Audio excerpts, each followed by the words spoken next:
It requires a multi-pronged approach. Okay. And over the years, there were actually several attempts to refine the program. Okay. New leadership came in with different ideas, trying to adapt to the realities on the ground. Can you give me an example? Yeah. So, for example, Brigadier General Paul Burrow took over at one point. Okay. And he really pushed for more transparency and accountability. It comes a good thing. He wanted to make sure that those funds were being used effectively. Makes sense. Yeah. What about the root causes of the conflict, though? Did anyone try to actually address those? That's a crucial point. Yeah, we're talking about things like poverty, inequality, environmental damage. Right. Those seem pretty fundamental. They are.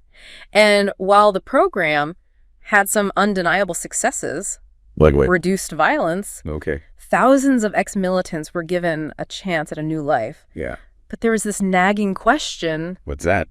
Can you truly achieve lasting peace if you don't address the underlying issues that fueled the conflict in the first place? It's like treating the symptoms without curing the disease. Yeah. So did anyone try to tackle those deeper problems? Yes, but it's been an uphill battle. Why is that? You've got decades of neglect, systemic corruption, and this complex dynamic of oil wealth and its distribution. Right. The Niger Delta is incredibly rich in oil. But that wealth, historically, hasn't trickled down to the people who live there. Exactly. They've borne the brunt of the environmental damage. Yeah. While seeing very little benefit from the profits. That's a recipe for resentment. It is. So what would a more holistic approach to peace building look like in this situation? Well, there are definitely models out there. Okay. One key element is genuine investment in projects that benefit local communities, not just multinational corporations. Okay. So instead of just extracting the oil, what if there were significant investments in infrastructure, education, healthcare, things that directly improve the lives of people in the Delta? Exactly. That sounds great in theory. Yeah. But who's going to pay for all this? That's the question, isn't it? And how do you make sure that the money actually reaches the people it's intended for? Right. Given the history of corruption here, that seems like a major challenge. It's definitely not easy. It requires a real shift in mindset, a commitment to transparency and accountability.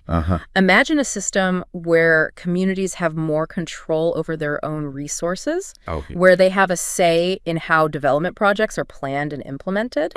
That's what true empowerment looks like. It's empowerment. Yeah. But it's also a massive shift in the balance of power. It is. It's going to take a lot more than just good intentions to make that happen. Absolutely. You're right. It's a long-term process that requires collaboration, political will, and a willingness to challenge the status quo. But even with the challenges, there have been some inspiring stories of individuals who embraced the Amnesty program and made incredible transformations in their lives. Okay, let's talk about those success stories. We touched on Tompolo earlier. But I'm curious to hear more about his journey.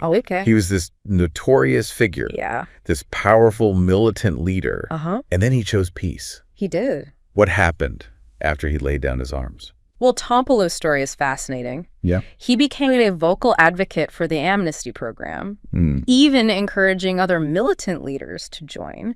Yeah. He went from being a symbol of armed resistance to a proponent of peace. That's a pretty dramatic shift. It is. Did he face any backlash for that? He did, actually. Yeah. Some people accused him of hypocrisy, claiming that he was still involved in illicit activities. Okay. He even went into hiding for a period to avoid arrest. I see. But he's since resurfaced and continues to be this powerful voice in the region, pushing for development and advocating for the rights of the Niger Delta people. So his journey wasn't without its bumps. It wasn't. What about other ex-militant leaders? Yeah. Did any of them manage to make that bullet to business transition we talked about earlier? Oh, definitely. Okay, who? Do you have any other examples of ex-militants who found success? Yeah, there's SHC Bibopair Ajube, also known as General Shoot-It Sight. Wow, what a name. He was a feared figure during the years of militancy, but after embracing the Amnesty program, he completely transformed his life.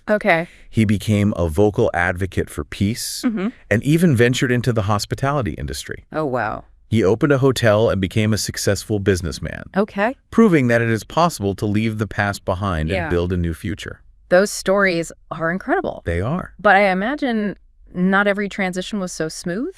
No, not at all. Were there cases where the bullets to business idea just didn't work out? Absolutely. There were definitely cases where ex-militants struggled to adapt to civilian life, faced discrimination, or even fell back into old patterns. I see. For some, the lure of easy money through criminal activities was just too hard to resist. So even with good intentions, it's not a guaranteed path to success? No, it's not. What about the rank-and-file ex-militants? Yeah. The ones who weren't high-ranking leaders? Right. Did the program work as well for them? That's where some of the criticisms come in. Okay. While the program undeniably created opportunities, there's a sense that some, especially those without the connections or the resources of the former leaders, might have been left behind. I see. They might not have received the same level of support or access to training and opportunities. So a mixed bag then? I think so. Success stories alongside ongoing challenges. Right. And this question of whether the program truly addressed the root causes of the conflict. That's a fair assessment.